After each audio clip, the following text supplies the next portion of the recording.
L'histoire que je vais vous raconter a eu lieu il y a très longtemps. Pourtant, jusqu'à aujourd'hui, elle se répète.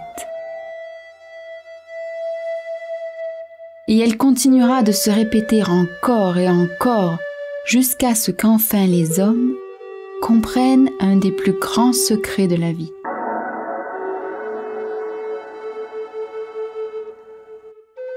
Et ce grand secret, cette clé magique qui ouvre la voie vers le bonheur et la joie, c'est le désintéressement. Oui, le désintéressement absolu qui en fait n'est rien d'autre que l'amour absolu.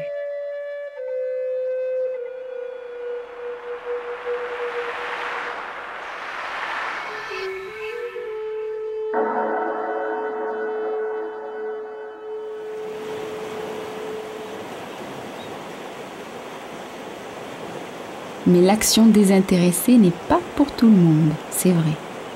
Elle est seulement pour les vrais héros. En ce temps-là, les esprits de la nature étaient encore très présents parmi les humains. Et les Volamis, les puissantes dévas des montagnes, régnaient en maîtres sur de vastes régions. Furlin, comme son grand-père et son père avant lui, était le seigneur de la vallée. Et aussi comme ses ancêtres depuis la nuit des temps, il était un disciple de la déesse de la montagne.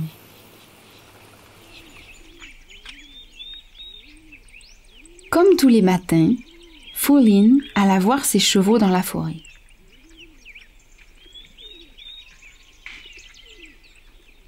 Il aimait les chevaux car il savait que ce sont vraiment les amis les plus fidèles de l'homme.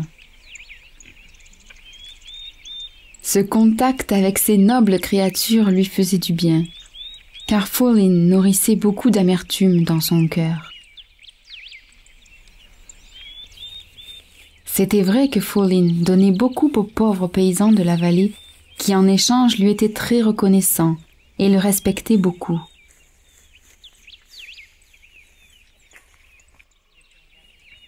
En réalité, au fond de lui, sans le savoir, il méprisait les paysans qu'il considérait comme inférieurs.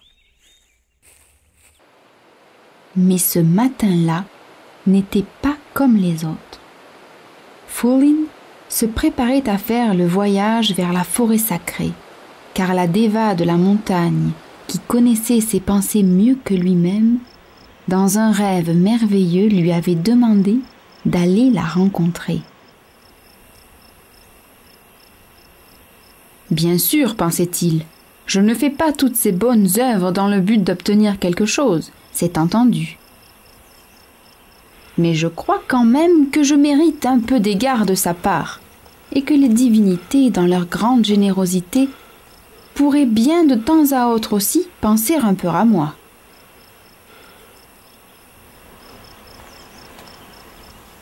Enfin, il arriva à l'orée de la forêt, et accueillit avec plaisir l'ombre et la fraîcheur du sous-bois.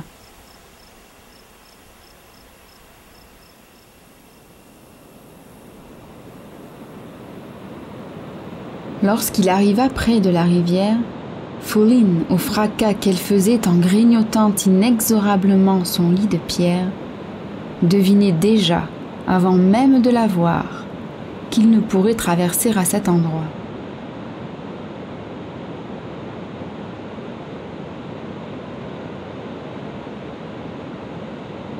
Le son de la rivière lui rappela son grand-père, qui un jour lui avait dit lorsqu'il se reposait assis sur sa rive : « Furlin, mon petit, écoute attentivement la musique de ton cœur.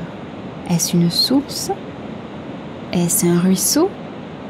Est-ce une rivière ou un fleuve ? Lorsque tu entendras cette musique, tu connaîtras alors le niveau d'amour qui coule en toi. » Il longea la rive, longtemps, avant de rencontrer deux gros arbres que les flots déchaînés avaient déracinés. Peut-être pourrait-il traverser ici ?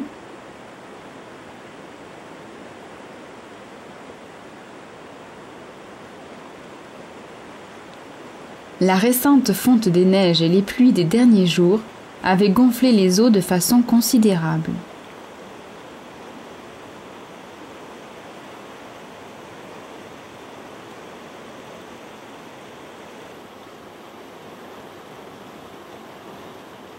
Dès son jeune âge, Follin avait été instruit que les obstacles ne sont en réalité que des aspérités qui nous permettent de nous élever.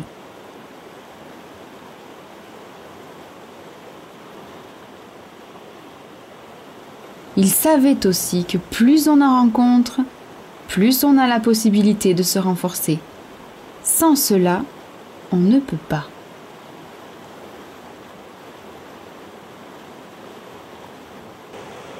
Hélas, le courant était trop rapide et la rivière trop froide et trop profonde pour que Follin puisse s'y risquer.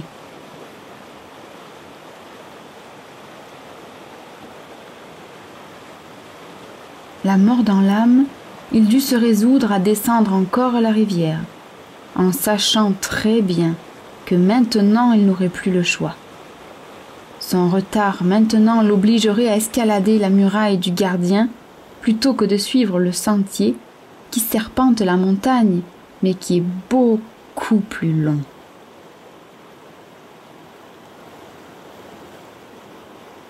Follin possédait le secret de la réussite qui se trouve dans la persistance. Mais il n'était pas au bout de ses peines. Le plus dur restait à venir. Pourtant, Follin ne voyait pas l'orgueil qu'il portait en lui-même. Il pensait : depuis 20 ans que je distribue ma fortune sans compter. 20 longues années et jamais la déesse ne m'a dit un seul mot pour me remercier ou seulement m'encourager.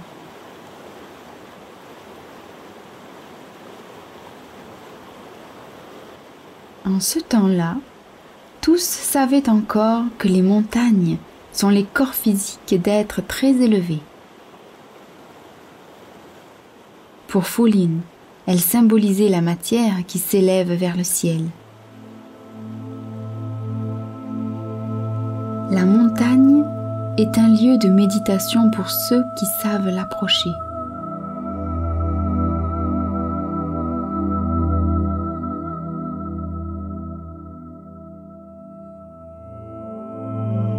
Follin aimait se recueillir et tenter de vibrer intérieurement avec la nature qui l'entoure.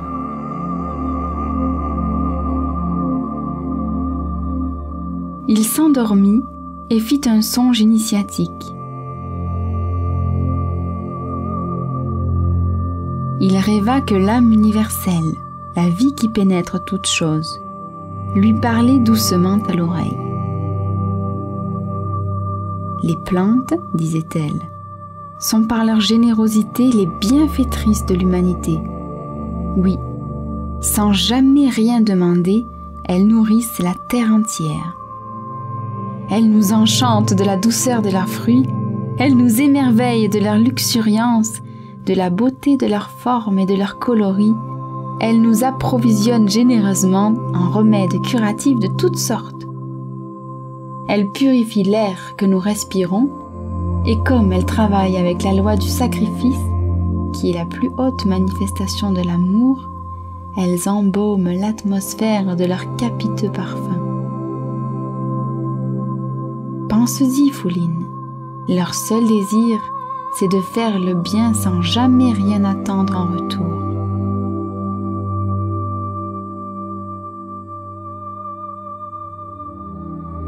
Après un tel rêve, Follin resta pensif.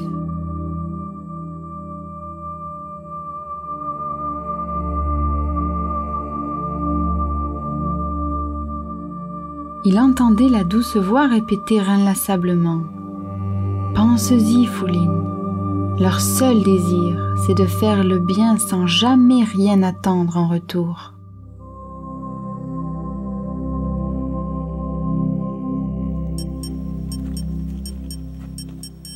Mais le chemin qui lui restait à faire le préoccupait beaucoup. Il devait d'abord traverser le haut plateau des Immolés et ensuite commencer à flanc de montagne l'ascension jusqu'au pied de la muraille du gardien.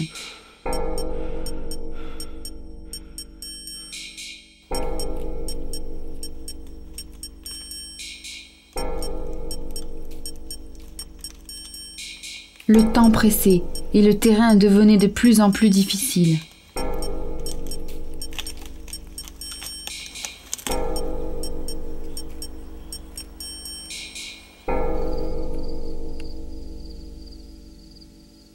Il arriva enfin au pied de la muraille.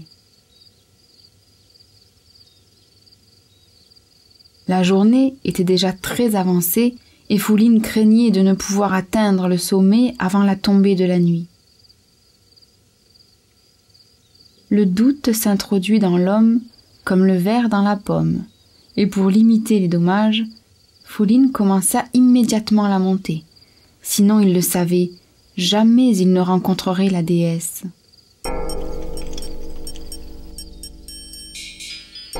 L'escalade s'avéra très périlleuse. Le sol s'effritait sous ses pieds et à chaque pas, il risquait de tomber dans le vide.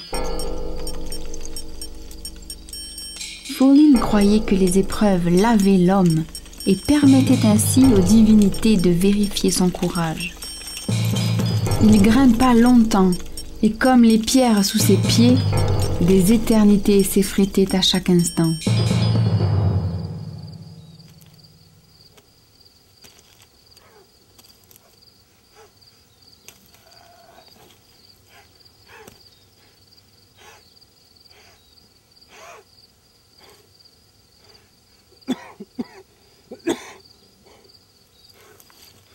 Au sommet d'une montagne, la terre embrasse le ciel, et en Fouline se produisait la même chose. Chacune des cellules de son corps n'exprimait que l'extase de la gratitude et du remerciement. La véritable communion. Fouline prit quelques instants pour se reposer. Une grande fatigue l'envahissait. Heureusement, la route tirait à sa fin.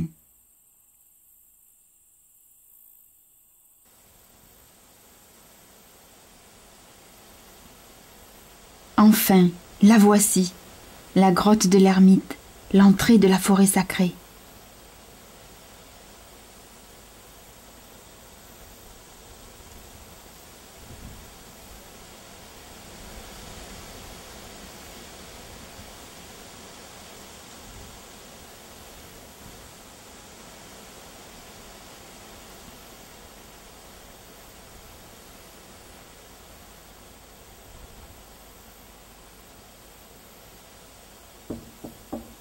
Fouline croyait que la déva de la montagne le recevrait aussitôt qu'il arriverait, mais la porte épaisse de la grotte restait hermétiquement fermée.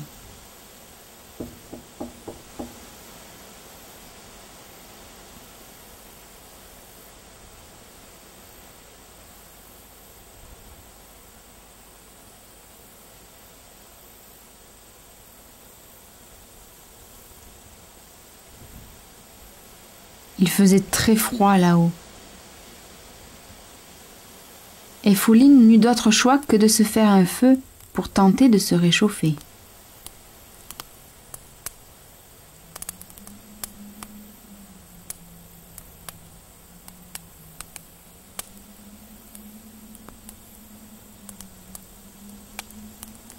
Fouline luttait contre le sommeil.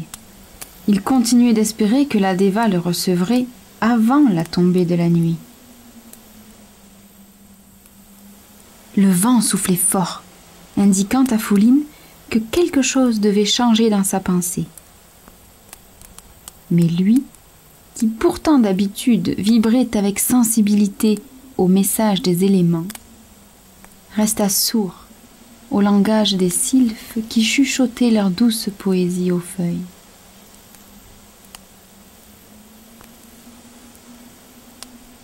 Autour, la beauté,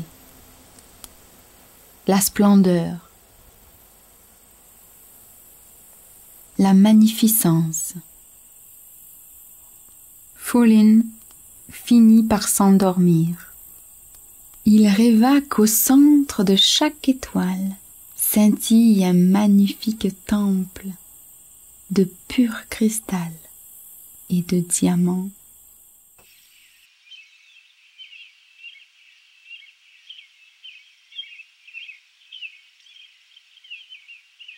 Dans le pays d'où vient Fúlin, on dit « Celui qui se lève tôt le matin a 2 récoltes, et celui qui se lève tard perdra la moitié d'une seule. »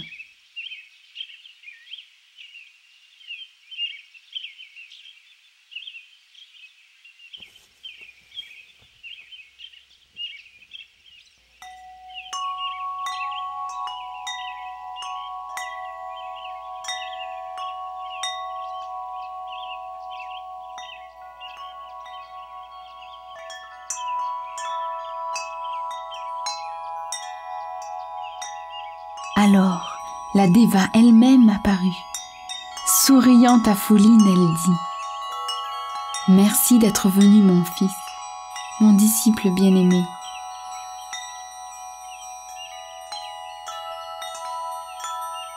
Nous sommes très fiers de toi.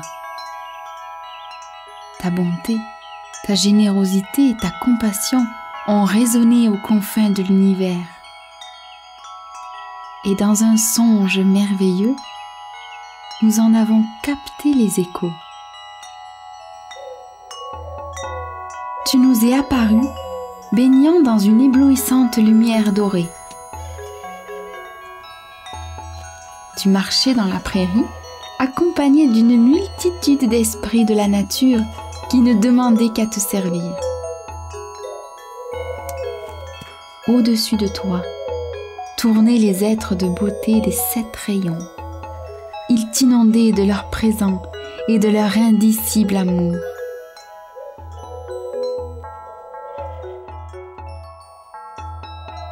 Tu as levé la tête et du ciel un rayon bleu descendit pour venir ouvrir la terre juste devant tes pieds.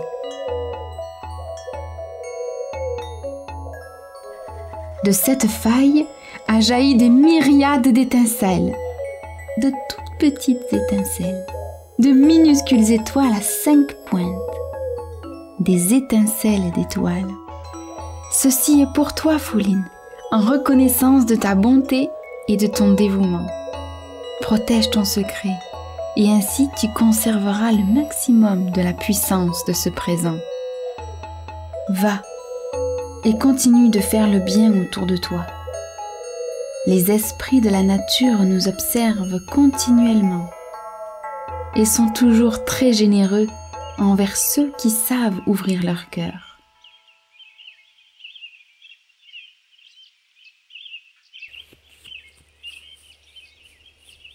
Fúlin courut droit devant lui, sans vraiment savoir où il allait.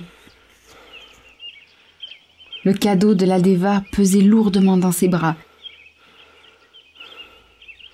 Son excitation lui coupait le souffle, et c'est dans un état de conscience altéré, un peu comme s'il était ivre, qu'il déboucha près de la rivière.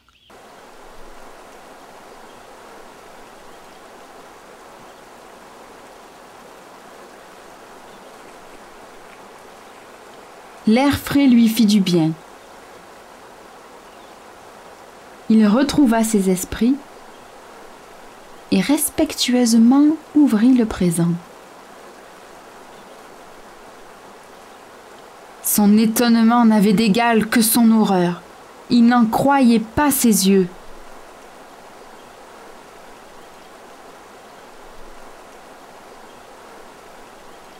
Et alors, comme il n'était pas un disciple très avancé, il se fâcha, prit la pierre et la jeta dans la rivière. Me faire ça à moi! La Déva s'est moquée de moi. Jamais plus je ne ferai le bien, je la déteste. Fúlin alors se retira dans la forêt et sombra dans un grand désespoir, puis s'endormit. La Deva vint alors le visiter dans son sommeil. « Alors, Fouline,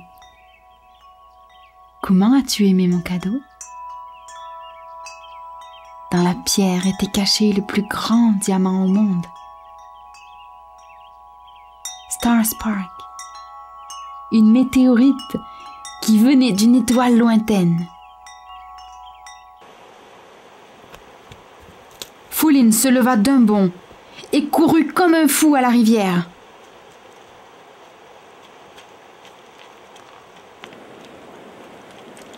Pendant toute la journée, avec rage et frénésie, il fouilla la rivière.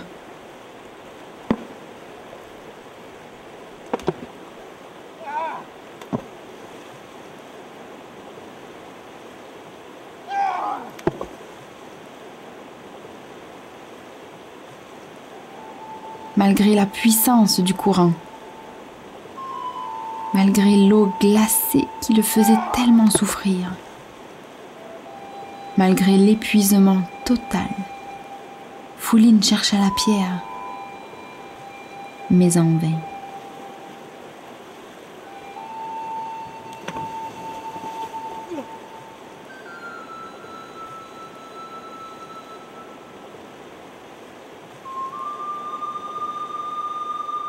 Jamais il ne la retrouva.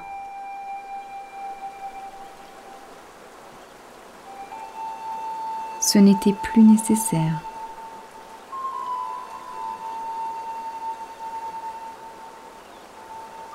Fouline avait possédé Star Spark, le plus gros diamant de la Terre, et il l'avait perdu. Mais le cadeau, le vrai présent que la Deva lui a offert, il le possède à l'intérieur de lui et jamais il ne le perdra.